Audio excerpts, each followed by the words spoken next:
A porta de madeira maciça fechou-se com um clique suave, tão suave que quase não se ouviu. Mas, para mim, aquele som retumbou pela sala como um trovão distante.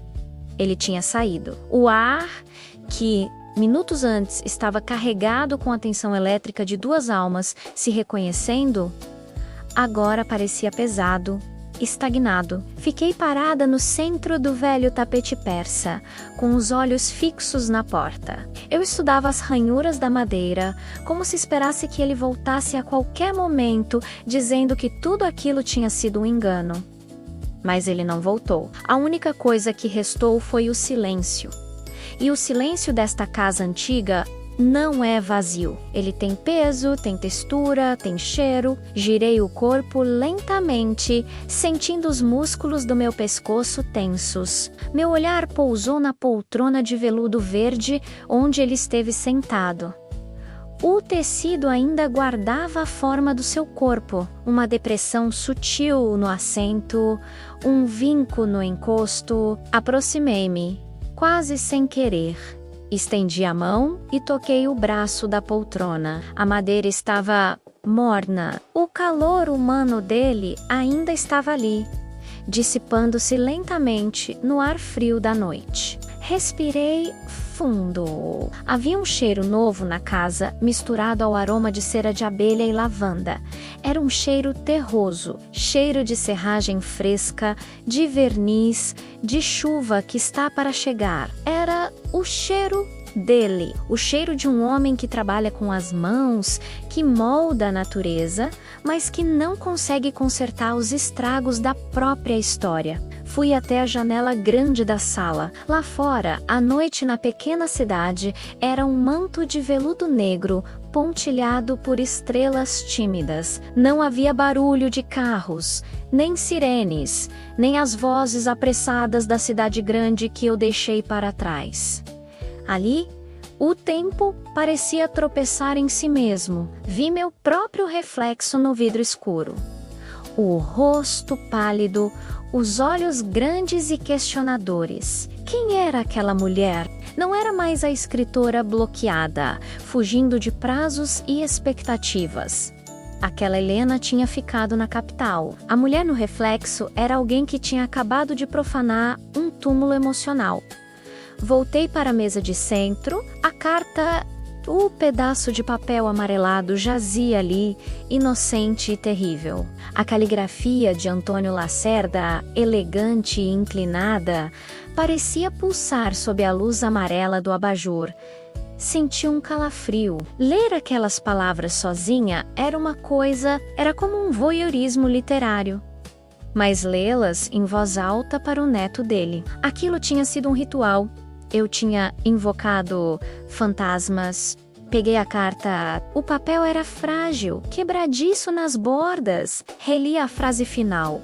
Te espero sempre. Quantas vezes Antônio escreveu isso? Quantas vezes ele se sentou nesta mesma cidade, sob este mesmo céu, e enviou sua esperança para o vazio? E agora, Miguel, com sua armadura de silêncio e ressentimento, tinha ouvido a voz do avô através da minha voz. Senti uma pontada de culpa. Será que eu tinha esse direito? Quem era eu para escavar aquelas dores? Uma forasteira? Uma inquilina temporária? Mas no fundo, eu sabia que não era acaso. A casa me escolheu. As cartas me escolheram. Precisava de algo para acalmar as mãos trêmulas.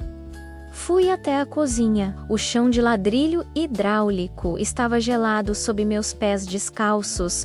Um choque de realidade necessário. Enchi a chaleira de ferro e a coloquei sobre o fogão. Risquei um fósforo. A chama azul subiu, hipnótica. Enquanto a água aquecia, apoiei as mãos na pia e olhei para o jardim escuro pela janela. As sombras das árvores pareciam braços longos, tentando alcançar a casa. Minha mente voltou para o olhar dele. Quando eu li a carta, por um breve segundo, a muralha caiu. Eu vi um menino que foi criado por um avô triste. Eu vi a criança que nunca entendeu por que o amor era tratado como uma doença naquela família. Eu nunca soube. Ele tinha sussurrado. Aquelas 3 palavras pesavam toneladas. A chaleira apitou, tirando-me do transe. Servi a água sobre as folhas de camomila. O vapor subiu, envolvendo meu rosto numa nuvem quente e perfumada. Segurei a xícara com as 2 mãos, buscando o calor, e voltei para a sala. Apaguei a luz principal, deixando apenas o abajur de canto aceso. A penumbra tornava tudo mais íntimo. Maisie Confessional. Sentei-me no sofá, encolhendo as pernas. Tomei um gole do chá, sentindo o líquido quente descer e aquecer meu peito. Mas o frio que eu sentia não era de temperatura. Era o frio da solidão alheia, da solidão de Antônio, da solidão de Miguel e da minha própria. Percebi que ao tentar decifrar o mistério daquelas cartas, eu não estava apenas buscando uma história para o meu livro. Eu estava buscando uma conexão, estava tentando provar para mim mesma que o amor, mesmo quando dói, mesmo quando é silenciado, ainda existe. A casa estalou, como as casas velhas fazem quando a temperatura cai. Parecia um suspiro de concordância. Pousei a xícara na mesa, ao lado da carta. Meus dedos roçaram o papel. Amanhã. Amanhã eu não seria apenas a leitora. Amanhã eu olharia para aquelas cartas com outros olhos. Não com os olhos da pena, mas com os olhos da busca. Havia detalhes ali. Havia pistas escondidas nas metáforas de Antônio. Um homem que ama daquele jeito não escreve apenas lamentos. Ele deixa mapas. Encostei a cabeça no sofá e fechei os olhos. O som da voz dele ainda ecoava em meus ouvidos, e a certeza se instalou em meu peito como uma âncora. A história não tinha acabado com a morte de Antônio. Ela estava apenas suspensa, esperando alguém com coragem suficiente para virar a página, e eu estava pronta para ler.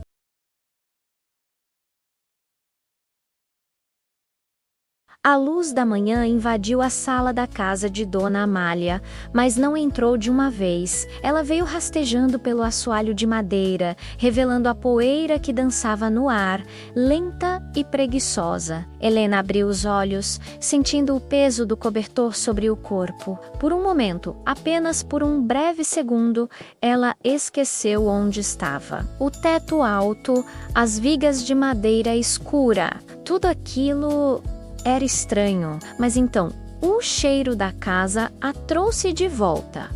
Cheiro de tempo guardado, cheiro de cera e alfazema, e a memória da noite anterior caiu sobre ela como uma âncora pesada. Miguel, as cartas, o silêncio que ficou depois que a porta se fechou. Helena levantou-se devagar. Seus pés descalços tocaram o chão frio e o choque térmico enviou um arrepio por sua espinha, acordando cada nervo do seu corpo. Ela caminhou até a cozinha como um fantasma em sua própria rotina. Encheu a chaleira, riscou o fósforo. O cheiro de enxofre queimado preencheu o ar por um instante, antes de dar lugar ao aroma do café que começava a passar. Aquele ritual era necessário. Ver a fumaça subir, sentir o calor da cerâmica da xícara contra as palmas das mãos. Era isso que a mantinha ancorada na realidade, enquanto sua mente flutuava 30 anos no passado. Com a xícara fumegante em mãos, ela voltou para a sala. A mesa de centro parecia um altar, e sobre o altar, as relíquias de um santo desconhecido.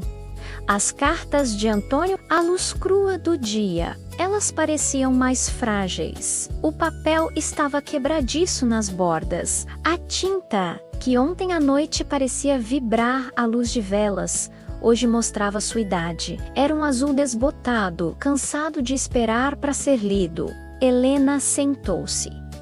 Não tocou nos papéis imediatamente. Ficou apenas observando. Ela pensou em quantas vezes Antônio deve ter dobrado e desdobrado aqueles papéis antes de selar os envelopes. Pensou no peso da mão dele segurando a caneta. Será que a mão tremia? Será que ele chorava enquanto escrevia? Ou seu rosto permanecia impassível, guardando a tempestade apenas do lado de dentro? Ela precisava ler de novo, mas não como leitora curiosa, nem como a escritora frustrada em busca de inspiração. Ela precisava ler como uma investigadora de sentimentos. Havia algo ali, uma ponta solta, um detalhe que sua mente registrou na noite anterior, mas que a emoção do momento com Miguel não a deixou processar. Helena pegou a primeira carta da pilha, datado 12 de maio de 1988. O papel fez um som seco ao ser aberto. Seus olhos percorreram as linhas conhecidas, palavras de saudade, juramentos de amor eterno. Mas então, seus olhos pararam no terceiro parágrafo. Ela leu em voz alta, sussurrando para a sala vazia. O sino acabou de bater às 3 da tarde. O som vibra na madeira deste banco e chega até mim como um tremor. Subindo pela espinha, relina pelo banco madeira sino, batendo às 3.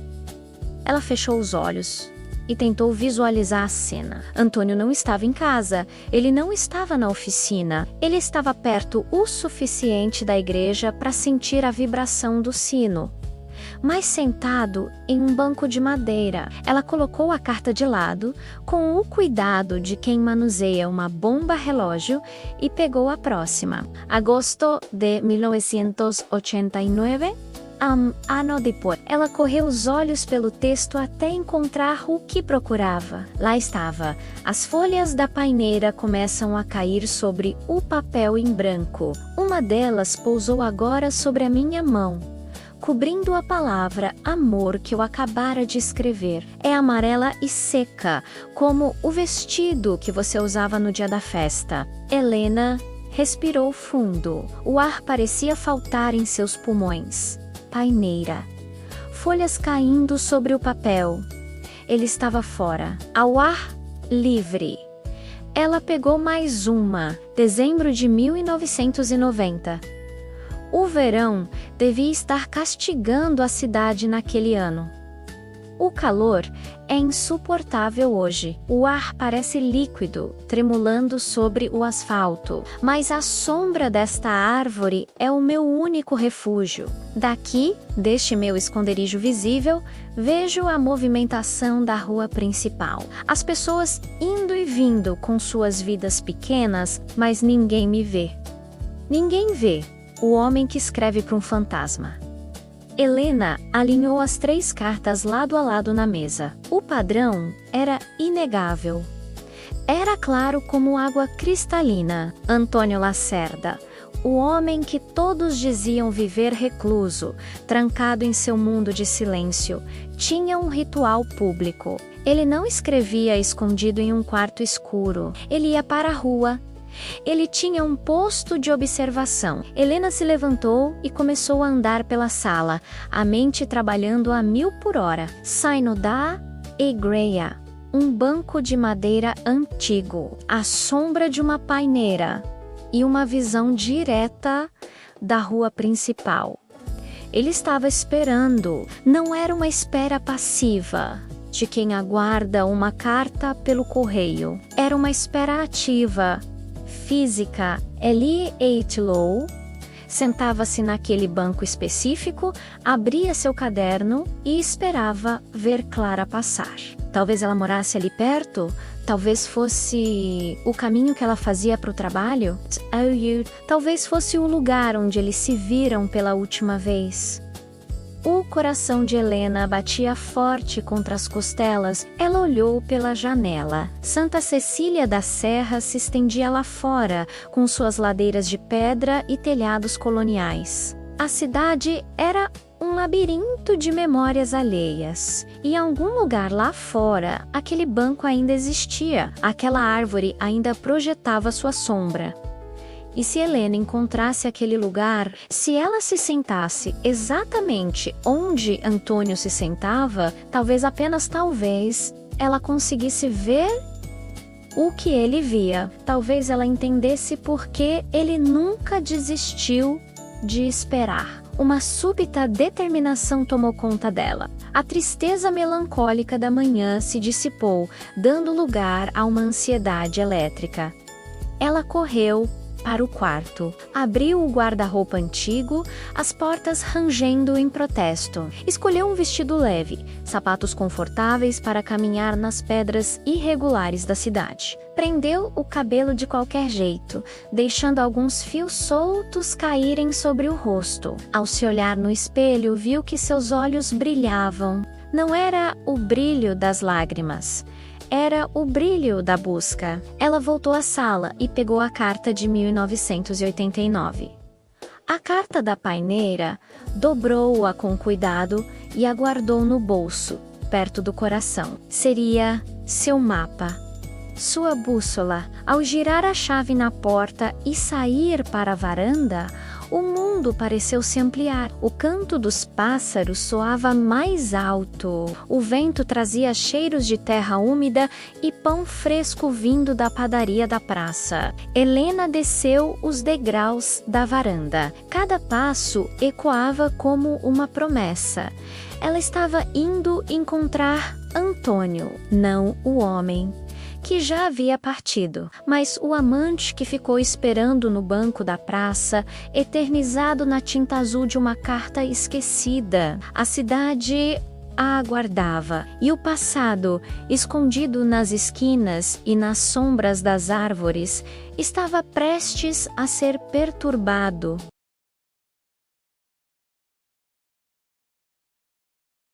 A caminhada até o centro de Santa Cecília da Serra era uma viagem no tempo. As ruas de paralelepípedo, irregulares e gastas por décadas de rodas de carroças e sapatos apressados, exigiam atenção a cada passo.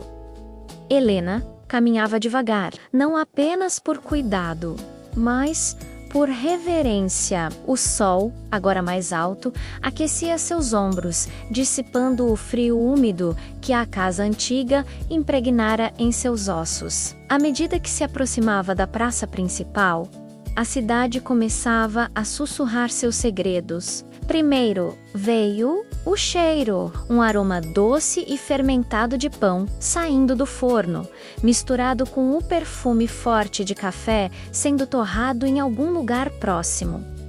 Era um cheiro de conforto, de rotina, de vidas que seguiam seu curso sem se preocupar com os dramas do passado. Depois vieram os sons, o burburinho distante de conversas na feira, o riso agudo de uma criança correndo atrás de um cachorro, o badalar metálico de uma ferramenta na oficina mecânica da esquina. Helena absorvia tudo. Ela se sentia uma estrangeira, uma intrusa num ecossistema perfeitamente equilibrado, mas ao mesmo tempo, a carta em seu bolso parecia queimar, lembrando-a de que ela tinha um propósito. Ela chegou à praça, o coração da cidade. Era um quadrado perfeito, cercado por casarões coloniais coloridos. No centro, um coreto branco com detalhes em azul, que parecia esperar por uma banda de música que nunca chegava. Canteiros de flores bem cuidados explodiam em cores, gerânios vermelhos, hortênsias azuis e rosas brancas. Mas Helena não tinha olhos para as flores. Seus olhos varriam o perímetro, buscando as coordenadas que Antônio deixara em suas palavras. Igreja, sino, paineira. Ela olhou para o alto. A torre da igreja matriz se erguia imponente contra o céu azul, sua cruz de ferro cortando as nuvens. O relógio da torre marcava 10 para as 10. O sino estava ali, silencioso, aguardando sua vez de falar. Helena girou o corpo. procurando a árvore. Havia ipês, Hevia jacorandas.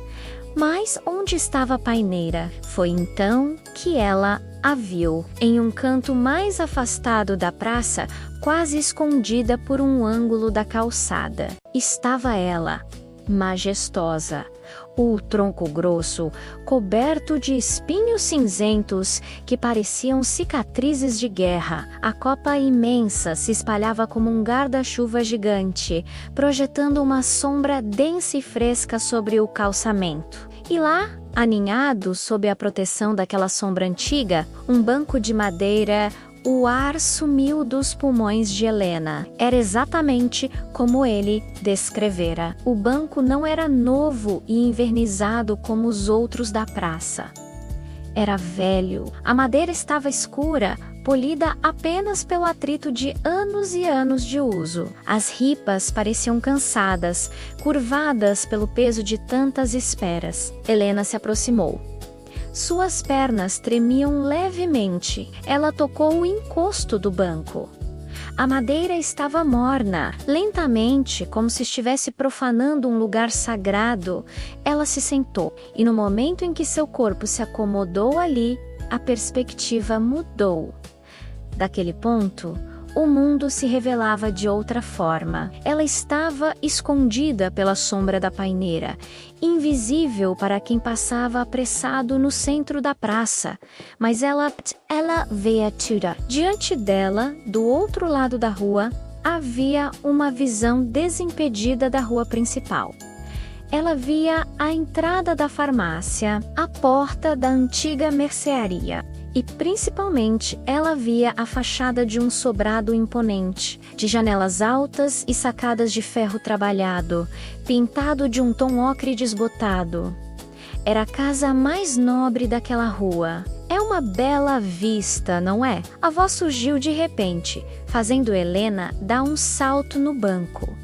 Ela se virou, com a mão no peito. Dona Bernice, a bibliotecária, estava parada ali perto, segurando uma sacola de compras. Seu sorriso era gentil, mas seus olhos eram astutos. Eles brilhavam com a inteligência de quem guarda as histórias de todos, mas nunca conta a sua própria Dona Bernice. Helena suspirou, tentando recuperar o fôlego. A senhora me assustou. Desculpe, menina. A senhora se aproximou, ajeitando os óculos no nariz. Eu vi você sentada aqui, tão compenetrada. Parecia que estava esperando alguém. Helena sentiu o rosto queimar. Eu só estava descansando. A sombra aqui é boa. Bernice olhou para a paineira e depois para o banco. Seu sorriso diminuiu um pouco, dando lugar a uma expressão de nostalgia. É a melhor sombra da cidade, ela concordou. Mas é uma sombra solitária. Pouca gente senta aí hoje em dia. Dizem que o banco é duro, desconfortável. A bibliotecária fez uma pausa calculada. Ela olhou profundamente para Helena e depois baixou a voz, como se fosse contar um segredo de estado. Mas nem sempre foi assim anos atrás. Esse banco tinha dono. Helena prendeu a respiração. Tinha sim, Bernice assentiu. Todo mundo sabia. Ninguém falava em voz alta por respeito ou talvez por pena, mas ninguém sentava aí depois das 2 da tarde. O lugar era dele, do seu Antônio. O nome pairou no ar entre as duas.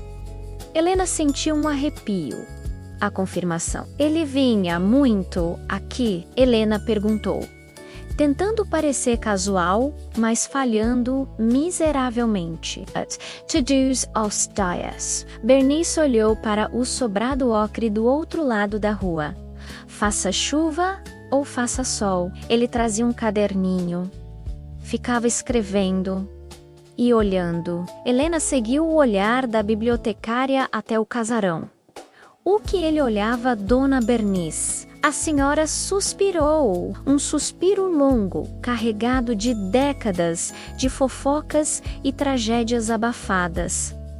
Ele olhava para a casa dos Alcântara. Bernice pronunciou o sobrenome com um peso diferente. Não era apenas um nome, era uma instituição. Os Alcântara, Helena repetiu. A família mais rica que essa cidade já teve, donos de terras, de gado. Edu Destinos Bernice balançou a cabeça. Aquele sobrado ali. Era a casa de verão deles. Vinham pouco, mas quando vinham, a cidade parava. Helena sentiu as peças se encaixando em sua mente com um clique audível. Antônio, o homem simples, o marceneiro, o artesão e Clara. Clara? Helena deixou o nome escapar. Ela era uma Alcântara? Dona Bernice arregalou os olhos levemente, surpresa pela audácia da pergunta. Ou talvez pela perspicácia de Helena. Ela olhou para os lados, verificando se alguém estava ouvindo antes de se inclinar para a frente. Clara Alcântara, a filha mais nova, a joia da família Bernes sussurrou, linda de doer os olhos e triste de partir o coração. Dizem que ela gostava de poesia e de coisas que o dinheiro do pai dela não podia comprar. O sino da igreja começou a bater 10 badaladas. O som vibrou no ar, exatamente como Antônio descrevera na carta, mas agora o som não trazia apenas a marcação do tempo. Trazia o peso de uma impossibilidade. Um homem sentado num banco duro, uma mulher trancada numa torre de marfim do outro lado da rua, tão perto que podiam se ver, tão longe que precisavam de cartas para se tocar. Bernice ajeitou a sacola no braço, quebrando o feitiço. Cuidado com o que você desenterra, minha filha, ela disse, voltando ao tom maternal. Os Alcântara foram embora há muitos anos. Mas as raízes deles, as raízes são fundas e algumas ainda soltam veneno. A bibliotecária se afastou, caminhando em direção à feira, deixando Helena sozinha sob a sombra da paineira. Helena olhou para o sobrado ocre.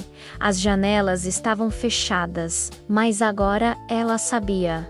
O silêncio de Antônio não era apenas timidez, era o silêncio imposto por um abismo social. Ele não estava apenas esperando um amor, ele estava desafiando o império, armado apenas com papel, caneta e paciência.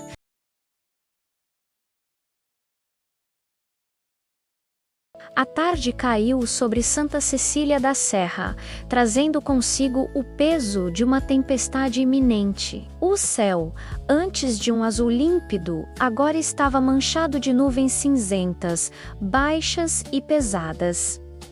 O vento mudou. Não era mais a brisa fresca da manhã, era um vento quente, que levantava a poeira da estrada e fazia as folhas das árvores tremerem em antecipação. Helena estava de volta à casa de Dona Amália, sentada na varanda, no balanço que rangia a cada movimento seu. Nheque, nheque, nheque. Um pêndulo marcando um tempo suspenso. Em sua mente um nome ecoava sem parar. Alcântara. Clara Alcântara. Não era apenas um sobrenome. Era um muro alto demais para um carpinteiro pular, um muro espesso demais para o amor atravessar, a não ser por frestas. De repente, o som de um motor quebrou o silêncio da rua deserta. Helena parou o balanço. Uma caminhonete antiga, azul escura, dobrou a esquina e estacionou em frente ao portão. O motor foi desligado e o silêncio voltou, mas agora carregado de presença. A porta do carro se abriu com um estalo metálico. Ira Miguel. Ele desceu devagar. Não olhou para a casa imediatamente. Ficou ali, parado ao lado do carro, passando a mão pelos cabelos bagunçados pelo vento. Ele parecia lutar contra a própria vontade de estar ali. Helena se levantou. Seu coração falhou uma batida. Ela viu que ele carregava algo. Não era ferramenta, não era madeira bruta. Era um objeto pequeno segurado com as duas mãos contra o peito, como se protegesse um pássaro ferido. Miguel abriu o portãozinho de madeira. O som das botas dele no caminho de pedra era firme, mais lento. Helena desceu os degraus da varanda para encontrá-lo no meio do jardim. As primeiras gotas de chuva começaram a cair, grossas, pesadas, ping-ping. Elas estouravam na terra seca, levantando aquele cheiro inconfundível de chuva no sertão, Miguel. Helena começou, mas a voz saiu fraca. Ele parou a 2 passos dela. Seus olhos, geralmente duros e esquivos, agora buscavam os dela com uma urgência que ela nunca tinha visto. A chuva começou a molhar a camisa dele, escurecendo o tecido nos ombros, mas ele não se moveu. Eu lembrei de uma coisa, ele disse, a voz rouca competindo com o som do vento. Ele estendeu as mãos. O objeto que ele carregava era uma caixa, mas não uma caixa qualquer. Era uma obra de arte, feita de madeira escura, talvez jacarandá ou embuia, polida até brilhar como vidro. Não havia pregos visíveis. Tudo era encaixado com uma precisão milimétrica, o tipo de trabalho que exige paciência infinita. Na tampa, entalhada na própria madeira, havia uma flor. Uma paineira. Helena sentiu um nó na garganta. Você fez isso? Ela perguntou, estendendo a mão para tocar a madeira. Estava quente.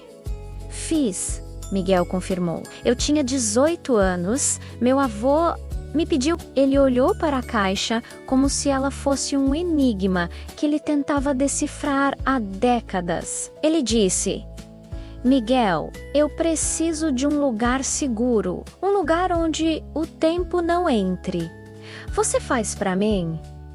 Miguel riu, mas foi um riso sem alegria. Eu fiquei orgulhoso. Achei que ele ia guardar dinheiro ou documentos da oficina. Ele passou o polegar sobre o entalhe da flor na tampa. Eu entreguei a caixa para ele numa tarde de domingo. Ele agradeceu, levou para o quarto e trancou a porta. Miguel levantou os olhos para Helena. A chuva agora caía mais forte, escorrendo pelo rosto dele como lágrimas que ele se recusava a chorar. Ele nunca mais falou dessa caixa. E eu nunca perguntei. E onde ela estava? Helena sussurrou. No fundo do armário dele, embaixo de umas roupas velhas. Encontrei hoje cedo, quando fui procurar uma ferramenta antiga, um trovão estourou ao longe, fazendo o chão tremer levemente. Eles estavam ali, parados na chuva, unidos por um segredo talhado em madeira. Está trancada? Helena perguntou. Miguel balançou a cabeça negativamente.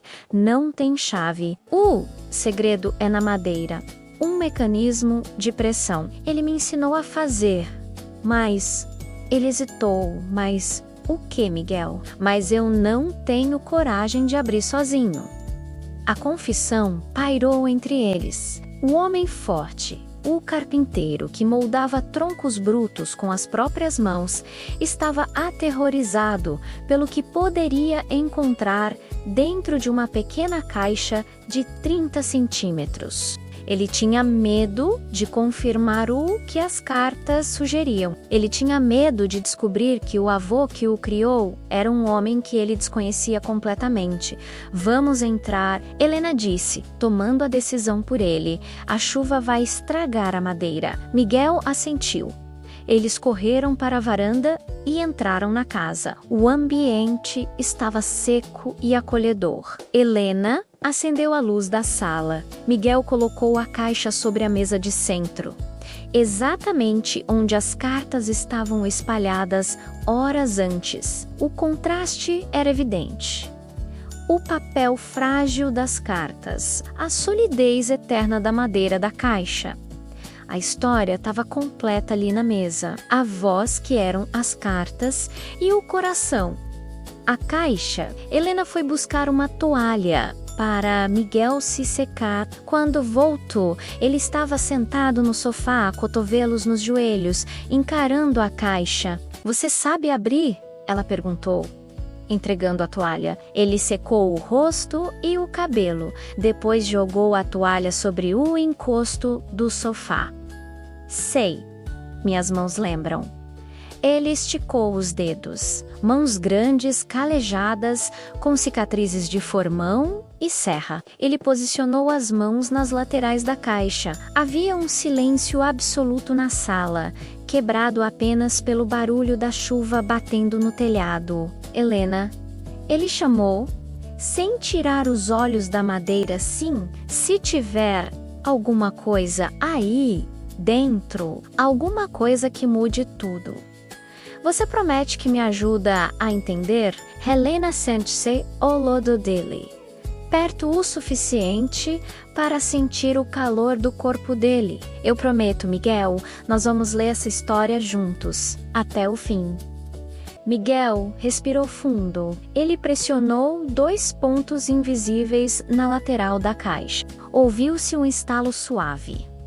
Clac! A tampa se soltou, levantando-se milímetros, como se desse um suspiro de alívio depois de anos lacrada. O cheiro que escapou de dentro não foi de mofo. Foi cheiro de alfazema seca e de saudade.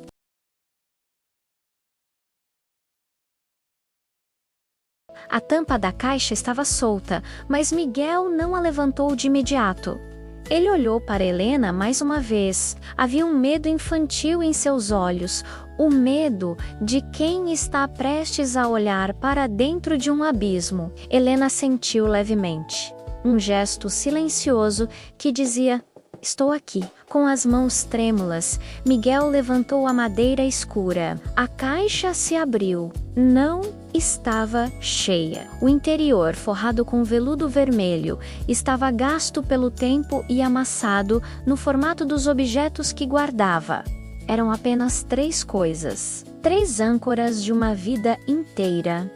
A primeira coisa que chamou a atenção foi o perfume. O cheiro de alfazema que escapou não era químico, era orgânico, vindo de um pequeno sachê de tecido, agora seco e quebradiço. O cheiro de uma memória que se recusava a morrer. Miguel estendeu a mão. Seus dedos grossos, acostumados a segurar martelos e serras, moveram-se com a delicadeza de quem toca uma asa de borboleta.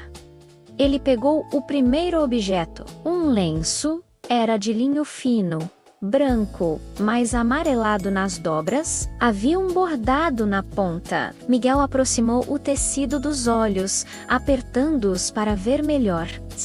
Ele leu em voz baixa. As iniciais eram bordadas em fio de seda azul, o mesmo azul da tinta das cartas. "Clara Alcântara", Helena completou, num sussurro. Miguel olhou para ela, confuso. "Você sabia o nome dela?" Helena hesitou. "Eu descobri hoje, na cidade, mas isso não importa agora. Continue." Miguel apertou o lenço na mão. Ele fechou os olhos e levou o tecido ao rosto, num gesto instintivo, procurando o cheiro da mulher que roubou o coração do seu avô. Uma lágrima solitária escapou de seu olho e sumiu no tecido. Aquele pedaço de pano teria enxugado as lágrimas de Clara 30 anos atrás? E agora? Enxugava as do neto de Antônio? O ciclo de tristeza parecia se fechar ali. Ele devolveu o lenço à caixa, como se queimasse em suas mãos, e pegou o segundo objeto. Era uma flor, seca, mas perfeitamente preservada. As pétalas eram grandes, de um tom amarronzado que um dia fora rosa ou roxo. Helena reconheceu imediatamente. "É uma flor de paineira a menos." Ela disse. Miguel girou a flor pelo talo seco. "A árvore da praça." Ele murmurou. "Meu avô, ele dizia que a paineira chorava flores no inverno para cobrir a frieza do mundo." Ele sorriu tristemente. Eu achava que era só conversa de velho, mas era sobre ela. Tudo era sobre ela. Helena sentiu um aperto no peito. Antônio transformara a cidade inteira em um santuário para Clara. O banco, a praça, a árvore, tudo tinha um significado duplo. Para o mundo, era apenas paisagem. Para ele, era o cenário de um amor invisível. E, então, restou o último objeto. Estava no fundo da caixa, virado para baixo. Um retângulo de papel rígido. Uma fotografia. Miguel hesitou. Ver o lenço era uma coisa, ver a flor, outra, mas ver o rosto. Ver o rosto tornava tudo real demais. Se ele virasse aquele papel, Clara deixaria de ser um fantasma. Ela passaria a existir. E se ela existisse, o abandono do avô também existiria. Eu não sei se consigo, Miguel confessou. A voz falhando, a chuva lá fora aumentou, batendo com fúria nas janelas, como se a natureza exigisse que eles continuassem. Nós precisamos ver, Miguel, Helena disse, com firmeza suave. Seu avô guardou isso para você. Ele te pediu para fazer a caixa. Ele sabia que um dia você abriria. Miguel respirou fundo. O ar entrou tremido em seus pulmões. Ele colocou a mão sobre a foto. O papel era frio e liso. Lentamente, muito lentamente, ele a virou. Helena se inclinou para a frente. A foto era em preto e branco, com as bordas dentadas, típica dos anos 50 ou 60. A imagem mostrava um casal. Eles não estavam posando. Parecia uma foto roubada, tirada num momento de distração. Estavam sentados na grama. Ao fundo, desfocado, via-se o tronco de uma árvore imensa, a paineira. O homem na foto era jovem. Tinha o cabelo penteado para trás, uma camisa branca simples com as mangas dobradas. Ele sorria, mas não era um sorriso qualquer. Era um sorriso de adoração absoluta. Ele olhava para a mulher ao seu lado como se ela fosse o Sol, e ele, um planeta condenado a orbitá-la. Era Antônio? Helena reconheceu os traços de Miguel no rosto do avô. A mesma linha do maxilar, o mesmo formato dos olhos. Mas os olhos de Antônio na foto eram felizes. E ao lado dele, Clara. Helena prendeu a respiração. Ela esperava ver uma mulher altiva, rica, distante. Mas a moça na foto era luz. Usava um vestido claro, estampado com flores miúdas. O cabelo estava solto, voando com o vento. Ela estava rindo, amberiço aberto, jogando a cabeça para trás, a mão pousada com carinho no ombro de Antônio. Não havia distância entre eles. Não havia classes sociais. Não havia muros. Naquele retângulo de papel, eles eram apenas dois jovens apaixonados, alheios à tragédia que o futuro lhes reservava. Miguel soltou um soluço, um som estrangulado que veio do fundo da alma. Ele nunca sorriu assim para mim. Menos ele disse, com a voz embargada. Eu nunca vi meu avô sorrir desse jeito. Ele passou o dedo sobre o rosto de Antônio na foto. Ele morreu no dia em que ela foi embora, Helena. O homem que me criou. Era só o que sobrou dele. Helena colocou a mão sobre a de Miguel. Não havia o que dizer. A foto era a prova do crime. O crime de terem assassinado um amor. Mas então, Helena notou algo. Havia algo escrito na margem branca inferior da foto. Uma data e uma frase curta. Ela estreitou os olhos para ler. A caligrafia era de Antônio, mas trêmula, diferente da letra firme das cartas. Miguel, ela chamou. Olhe isso. Miguel baixou os olhos para a margem da foto. Ele leu. E no momento em que leu, a expressão de tristeza em seu rosto mudou. Transformou-se em choque, puro e absoluto choque. porque o que estava escrito ali não era uma declaração de amor, era uma sentença.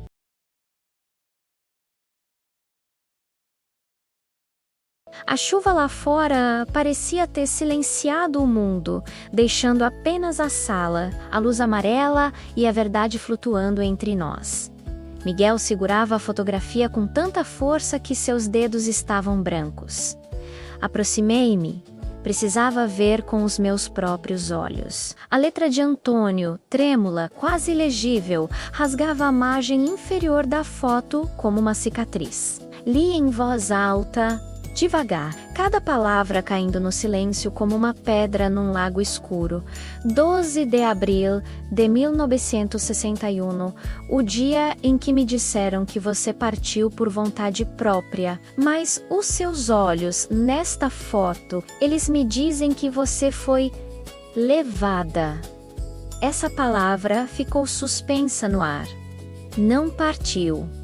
Não fugiu. Levada, Miguel levantou o olhar para mim. O rosto dele pálido, aquela máscara de dureza que ele usou a vida inteira para se proteger da amargura do avô, tinha desaparecido por completo. No lugar dela, havia confusão e uma dor nova, aguda.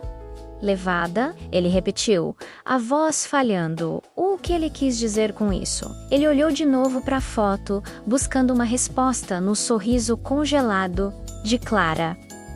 A vida toda. Miguel continuou, falando mais para si mesmo. A vida toda me disseram que ela era uma mulher rica e mimada, que se cansou de brincar de casinha com o carpinteiro pobre, que ela pegou as malas e foi embora para a Europa, sem olhar para trás. Ele soltou uma risada curta, nervosa. Meu pai cresceu ouvindo isso. Eu cresci ouvindo isso, que os Alcântara não se misturam, que eles usam e jogam fora. Ele passou o dedo sobre a palavra levada, mas meu avô não acreditava nisso. Senti um frio na barriga. As peças se encaixavam de uma forma terrível. A conversa com Dona Bernice na praça voltou à minha mente. As raízes dos Alcântara são fundas e algumas ainda soltam veneno. Miguel, comecei, escolhendo as palavras com cuidado. Antônio ia para a praça todos os dias. Ele ficava olhando para o sobrado dos Alcântara. Fiz uma pausa, observando a reação dele. Ele não estava esperando ela voltar de uma viagem, Miguel. Ele estava vigiando a casa. Os olhos de Miguel se arregalaram. Vigiando? Se lhe escreveu que ela foi levada, ele achava que ela estava presa, ou que foi obrigada a ir. Peguei a carta de 1989, que ainda estava no meu bolso, e a coloquei ao lado da foto. Ele escrevia cartas para alguém que ele sabia que nunca ia responder, talvez porque ele soubesse que as cartas nunca chegariam até ela. Mas ele escrevia mesmo assim, como uma prova. Miguel largou a foto na mesa como se ela queimasse. Levantou-se e foi até a janela. A chuva escorria pelo vidro, distorcendo a visão do jardim escuro. Ele apoiou a testa no vidro frio. Se isso for verdade, ele sussurrou, a voz carregada de uma raiva contida. Então a história da minha família é uma mentira. O sofrimento do meu avô não foi abandono, roubaram ela dele. O relógio de pêndulo no corredor bateu 9 horas. As badaladas graves ecoaram pela casa, solenes. Olhei para os 3 objetos na mesa.